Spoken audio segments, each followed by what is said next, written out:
Salut les yogis. Je vous propose là une petite vidéo assez inhabituelle chez moi.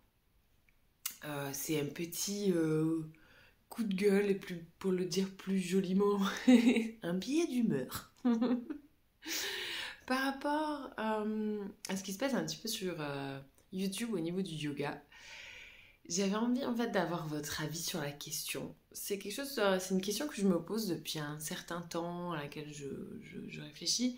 Et hier, ça m'a vraiment sauté au visage. Je me suis dit, je suis allée voir un peu ce qui se faisait au niveau du yoga sur YouTube.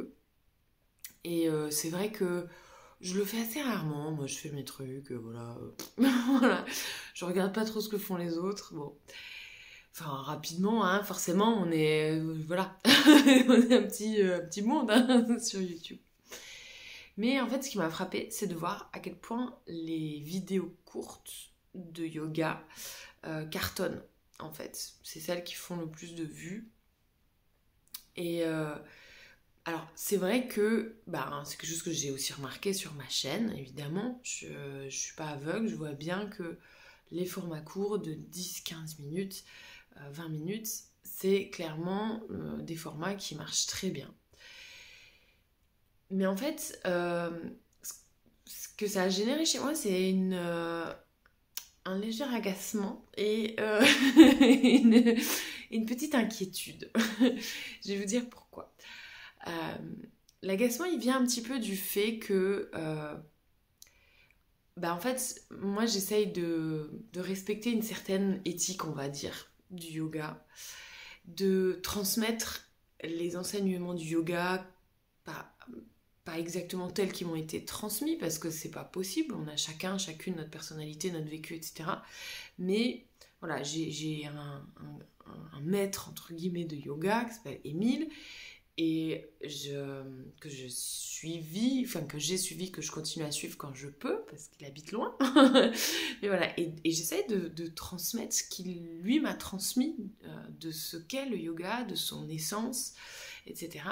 Et ce, à travers mes vidéos YouTube. Et l'essence du yoga, c'est notamment la pratique du pranayama, et de la méditation. La méditation, c'est vraiment... c'est pas le but, parce que le but du yoga, c'est la libération des souffrances, mais c'est vraiment le moyen par excellence de parvenir à cet état de libération des souffrances. Et pour pouvoir enseigner le pranayama, la méditation de manière correcte, alors on va passer par les postures, mais c'est une voie d'entrée en fait. Même s'il y a aussi d'autres aspects qui sont très intéressants avec les postures, et en plus je suis loin d'être la dernière à enseigner aussi un yoga plus thérapeutique, et là je pense notamment à des formats à une série de vidéos que je vais vous proposer autour du stress, avec ce qu'on appelle du yoga somatique. Je me suis formée sur ce sujet-là, et je trouve que c'est hyper intéressant comme approche, c'est une approche qui est un peu nouvelle pour moi, et que je trouve vraiment intéressante pour le système nerveux.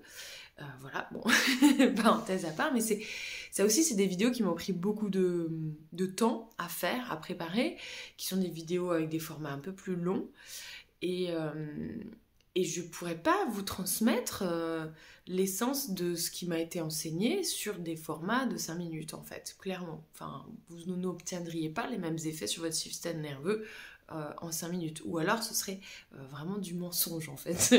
Et je vois que sur YouTube ce genre de mensonge fleurit, hein. On vous promet la joie et la béatitude permanente en seulement 2 minutes, c'est absolument fantastique. C'est merveilleux. Bref, mais pour avoir un enseignement un petit peu profond, on va dire, ça passe par des séances qui sont plus longues, qui sont plus travaillées, qui sont plus recherchées, etc. Et qui demandent, oui, du travail en amont, du travail par ailleurs, en post-production aussi. Et je pense notamment à certains formats que j'ai pu faire sur les divinités hindouistes, sur certains aspects philosophiques. Je pense à mon défi chakra, ça nous a pris mais tellement de temps, c'est un boulot de dingue. Et clairement, toutes ces vidéos-là, et ben c'est clairement pas celles qui ont le plus de succès en termes de vues. Qu'est-ce qu'il y a du succès sur ma chaîne? C'est les trucs un peu de c'est les trucs que je fais un peu à l'arrache. Je me dis, bon là, j'ai pas d'idée, tiens, je vais faire hop, un petit truc de 10 minutes yoga du matin pour s'étirer. Ou, je sais pas, salutations au soleil, 10 minutes. Et ça cartonne en fait. Et du coup, c'est assez frustrant en tant que créatrice. Je sais que j'ai déjà entendu de la bouche d'autres youtubeurs. Je crois que c'était notamment Cyprien qui disait, je sais pas si vous connaissez Cyprien, c'est un humoriste très connu sur YouTube et qui fait beaucoup de formats face cam, donc c'est-à-dire un peu comme ce que je suis en train de faire là, d'humour, qui sont, je pense qu'il les travaille ces vidéos, mais c'est un peu son format routinier, et puis de temps en temps il a envie de faire des choses plus travaillées, comme des courts-métrages, des choses comme ça, avec d'autres gens qui lui coûtent de l'argent, c'est énormément de temps et d'investissement, etc. Et clairement, ces formats-là ne fonctionnent pas en fait. Enfin, il a beaucoup moins de retours sur YouTube.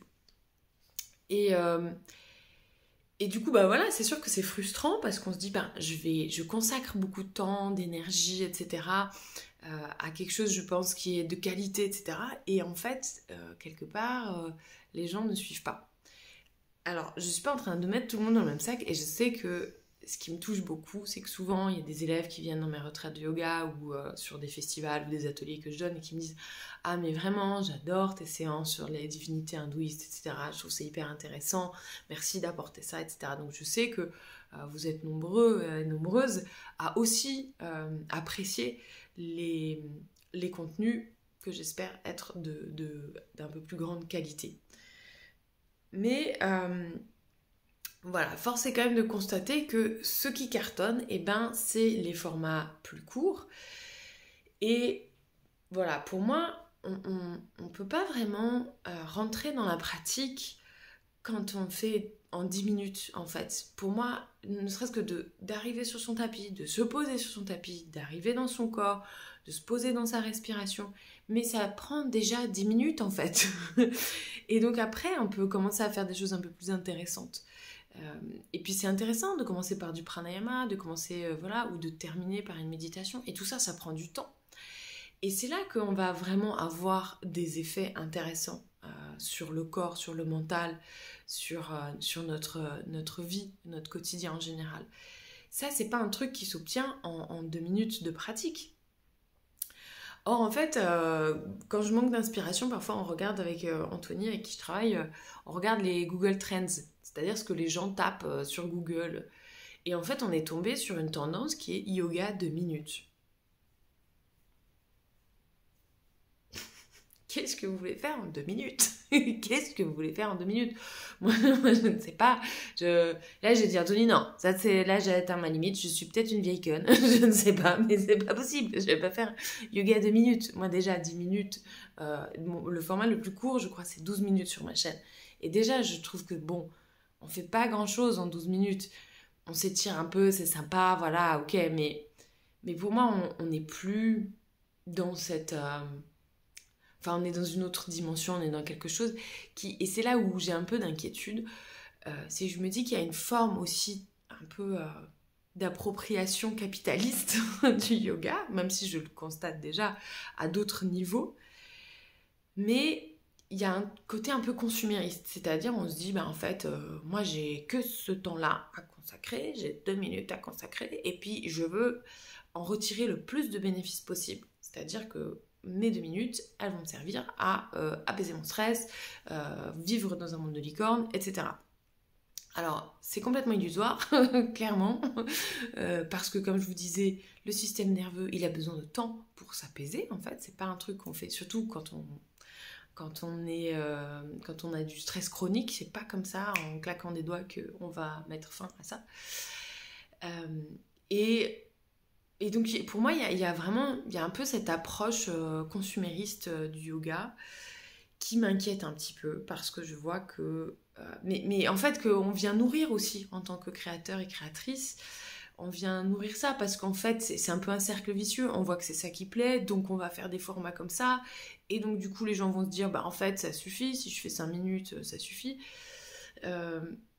Mais en fait pour moi, vous pouvez faire 5 minutes, voilà, c'est mieux que rien, mais je trouve que c'est triste, ça veut dire qu'en fait on ne remet pas en question notre mode de vie pour se dire mais en fait comment ça se fait que j'arrive pas à trouver dans ma semaine 3/4 d'heure, 1 heure pour me poser, pour voilà, revenir à mon souffle, revenir à mon corps. Et on se pose pas la question. En fait, on se dit que c'est normal, enfin voilà, que c'est normal de pas avoir plus de 5 minutes pour juste s'ancrer en fait. Donc on remet pas fondamentalement en question notre mode de vie. Or, je pense que le yoga est une pratique qui est révolutionnaire, qui doit continuer à l'être. Voilà. Alors, je sais aussi, j'ai aussi beaucoup de compassion. Je ne suis pas en train de vous juger si vous préférez les formats courts parce que vous avez une vie qui est à 100 à l'heure, etc. J'ai aussi beaucoup de compassion pour les personnes qui n'ont pas le temps, justement, de se poser plus longtemps. Et je pense notamment aux jeunes parents que je vais bientôt devenir. Et je sais que c'est très dur de trouver des créneaux, du temps, parce que voilà, on est très sollicité quand on est jeune parent. Donc j'ai beaucoup de compassion aussi. Et c'est à ça que je pense quand je fais des formats plus courts. Je me dis, mais pense aux gens pour qui c'est dur, etc. Mais j'espère que c'est juste une phase dans votre vie et que vous aurez l'occasion de retrouver à un moment ou à un autre un peu plus de temps pour pouvoir revenir à l'intérieur de vous. Voilà, c'était un peu mon coup de cœur et j'aimerais conclure par une citation bouddhiste que j'aime bien. Je me rappelle plus le timing de cette citation, mais je la trouve intéressante et je vais vous laisser méditer là-dessus. Ça dit, si tu n'as pas 5 minutes pour méditer, ou si tu n'as pas une demi-heure pour méditer, eh bien médite 1 heure. Et je trouve que c'est très pertinent par rapport à mon propos, parce que ça vient questionner en fait notre rapport à la sadhana, à la pratique du yoga. Voilà, j'avais un petit peu envie d'avoir vos retours par rapport à ça. Je me dis, ça se trouve, je suis un peu une vieille de la vieille, de la vieille école. Parce que je sais que... deuxième conclusion. Je sais qu'il y avait déjà pas mal de peur dans le monde du yoga, un peu plus de la génération au-dessus, quand le yoga sur Internet a fait son apparition. Il y avait des peurs aussi, justement, que la pratique du yoga et son éthique se diluent dans ce type de format audiovisuel. Et moi, j'étais en mode... enfin, ceci dit, moi, j'avais déjà aussi cette peur. Hein, et j'ai toujours essayé de faire attention à justement garder cette éthique, garder cette qualité d'enseignement, je l'espère. Mais du coup, c'est intéressant de voir que les générations au-dessus disaient, en fait, voilà, les formats audiovisuels, ça dilue l'essence du yoga, c'est censé être une transmission de maître à élève, direct, etc. Moi, ensuite, et plein d'autres nous arrivons sur YouTube, et c'est sur ce type de format audiovisuel.